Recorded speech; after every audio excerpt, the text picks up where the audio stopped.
អូនឯងក៏មកចេះតែរករឿងបងដែលគ្មានហេតុផលអញ្ចឹងនោះបងក៏ចេះធុញដែរណាហ្នឹងហើយខ្ញុំមកគិតអត់ខុសមែនថាច្បាស់ជាស្រីម្នាក់ហ្នឹងបានជាបងឯងឲ្យលុយគេខ្ចីដល់អត់មានពិភាក្សាខ្ញុំសោះមិនម្នាក់ស្រីហ្នឹងសំខាន់ណាស់ទៅហ៎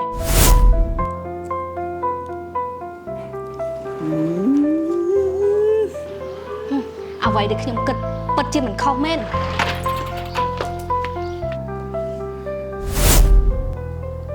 ហើយរឿងហ្នឹងវាមិនសម្បតីឆាំនិយាយមកមើលហ្នឹងហើយអូនគាត់តែបញ្ហាប៉ុណ្ណឹងណាវាមិនអីទេហើយអ្នកណាក៏ជួបបញ្ហាដែរអូនឯងកុំគិតច្រើនពេកហើយបងឯងឆានមួយពីដោទៀតហ្នឹងហើយគាត់ឆាតមកថាគាត់មានបញ្ហាមួយបងប្អូនអ្ហ្មិចទេហើយគាត់សួរយោបល់ពីបងហ្នឹងបញ្ហាគ្រួសារខ្លួនឯងសោះហេតុអីត្រូវសួរយោបល់បងរហូតអញ្ចឹងជាមិត្តភក្តិនឹងគ្នាគាត់ទៅសួរនាំប៉ុណ្ណឹងណាហើយមានតែអីអូន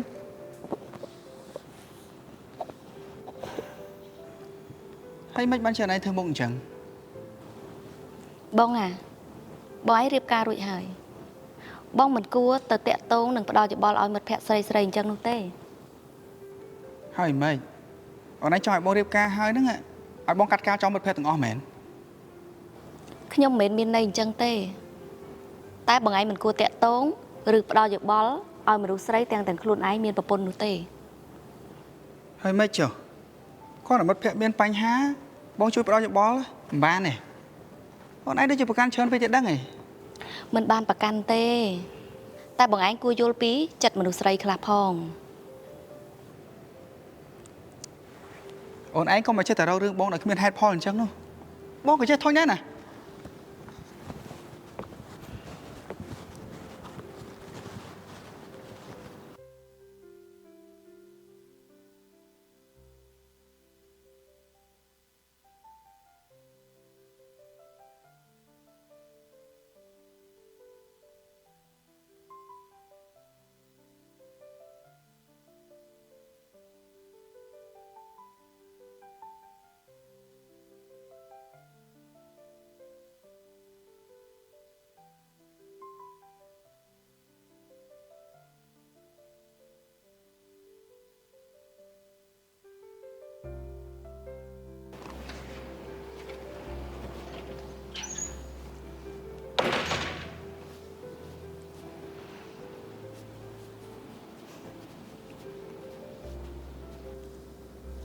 ហើយអញទៅមកពីណាណាទៅមកពីញ៉ាំអីនៅក្រៅហ្នឹងហ៎បង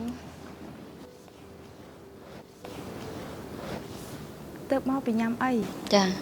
ហើយមិនបានមើលតនឯងដូចអត់សុបាយចិត្តសោះអញ្ចឹងមានរឿងអីមែនគឺជិះតាមផ្លូវមិញហ្នឹងខ្ញុំបានជួបប្តីខ្ញុំកំពុងតែនិយាយជាមួយមនុស្សស្រីម្នាក់ទៅធ្វើឲ្យខ្ញុំអត់សុបាយចិត្តសោះមិនបានអញ្ចឹងម្នាក់ស្រីនោះម្នាក់ស្គាល់ទេមែនថ្ងៃមុនប្តីខ្ញុំគាត់ប្រាប់ថាម្នាក់ស្រីហ្នឹងជាមិត្តរួមការងារថ្មីរបស់គាត់អញ្ចឹងមានន័យថាមិត្តភក្តិតើអីហើយមិនបានអនឯងនៅអត់សុបាយចិត្តទៀតអញ្ចឹងគឺមួយរយៈហ្នឹងនៅពេលដែលគាត់មកវិធ្វើការវិញគាត់តែងតែឆាតជាមួយហើយមានការងារអីបញ្ហាអីគាត់តែងតែជួយដោះស្រាយគេជានិច្ចធ្វើឲ្យខ្ញុំអត់ទុកចិត្តសោះហើយអូនឯងកុំតែគិតច្រើនអីប្តីប្រាប់ថាមិត្តភក្តិហើយហ្នឹងហើយបងប្រហែលខ្ញុំគិតច្រើនពេកទៅដឹងតោះឆាប់ទៅសម្រាប់តើខ្ញុំទៅហើយបងអូលុយហ្នឹងមានតាមានអីហ្នឹងហើយចាញ់ខ្ញុំបាញ់ឲ្យ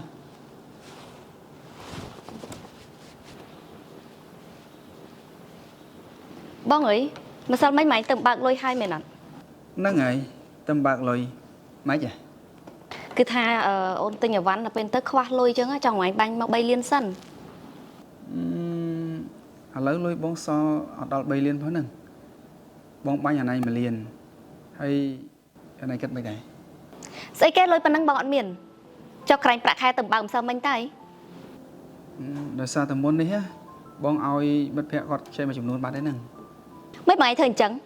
មុនឲ្យលុយគេខ្ចីមិនអត់សួរនាំប្រពន្ធសោះអញ្ចឹង ដោយសារតែគាត់មានបញ្ហាហើយបងក៏ឲ្យគាត់ខ្ចីហ្មងទៅ ហើយមិត្តភក្តិនឹងណាគេមិនក៏មួយថ្ងៃយកចិត្តទុកដាក់ម៉េះគ្រាន់តែគេមានបញ្ហាភ្លាមឲ្យលុយគេខ្ចីភ្លាមកុំប្រាប់ឲ្យសោះណាថាម្នាក់ពីដោស្រីហ្នឹង ហ្នឹងហើយ ខ្ញុំគិតអត់ខុសមែនថាច្បាស់ជាស្រីម្នាក់ហ្នឹងបានជាបងឯងឲ្យលុយគេខ្ចីដល់អត់មានពិភាក្សាខ្ញុំសោះមិនម្នាក់ស្រីហ្នឹងសំខាន់ណាស់ទៅហ៎ គាត់មិនសំខាន់អីទេគ្រាន់តែគាត់ប្រាប់ថាមានបញ្ហាបងក៏ជួយគាត់ទៅប៉ុណ្ណឹងហើយបងក៏មិនចង់រៀបរាប់អីច្រើនដែរពួកបងដឹងថាណៃគិតអីហីបងធ្វើការ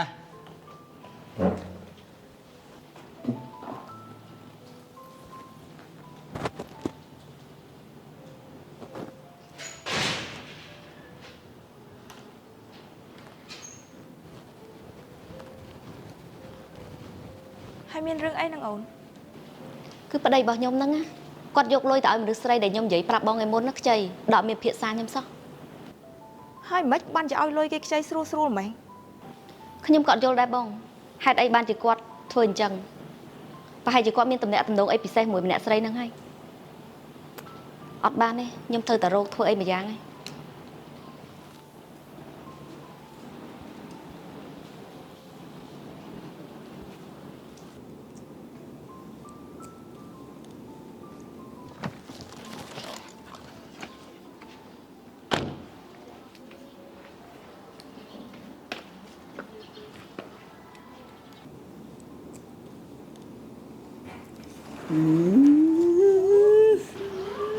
អ្វីដែលខ្ញុំគិតពិតជាមិនខុសមែន ឥ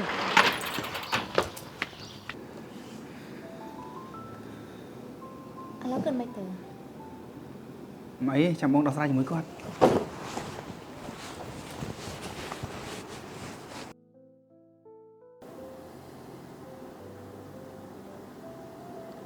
ហើយរឿងហ្នឹងវាមិន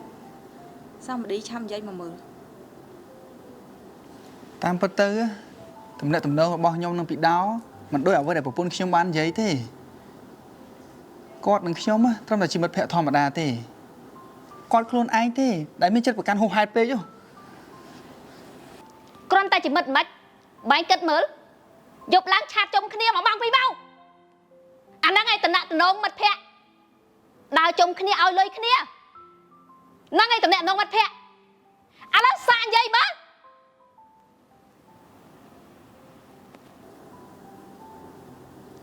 ហើយមិនសម្បតីឯងធ្វើអញ្ចឹងមែនអី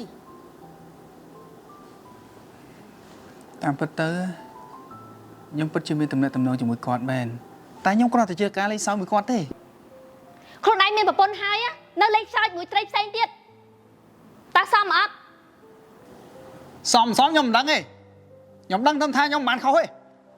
ខ្លួនឯងខុសប៉ុណ្ណឹងហើយនៅមិនដឹងខុសទៀត បានហើយកុំអាចឆ្លោះគ្នាអីនិយាយគ្នាច្បាស់សិនឥ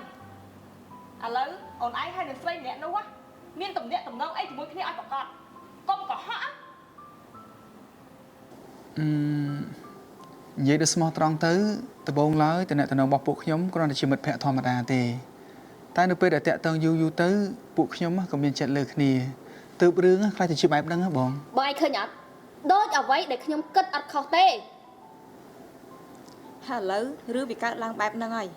អូនឯងគិតមិន ខ្ញុំមិនដឹងគិតមិនទេបងម្នាក់ស្រឡាញ់ម្នាក់ទៀតអាណិតដល់ពេលអញ្ចឹងមិនដឹងគិតមិនទេ បងមិនបាច់គិតអីទេបងមានគេទាំងកំពុងមានខ្ញុំហើយអញ្ចឹងមានន័យថាបងត្រូវការគេជាងខ្ញុំឬមកពីខ្ញុំមិនល្អមិនគ្រប់គ្រាន់អញ្ចឹងខ្ញុំសុខចិត្តដើរចេញតែខ្ញុំសង្ឃឹមថាបងឯងឈប់ធ្វើអញ្ចឹងទៀតពីថ្ងៃនេះតទៅបើដឹងថាខ្លួនមានប្រពន្ធហើយសូមកុំតាក់ទងជាមួយស្រីផ្សេងទៀត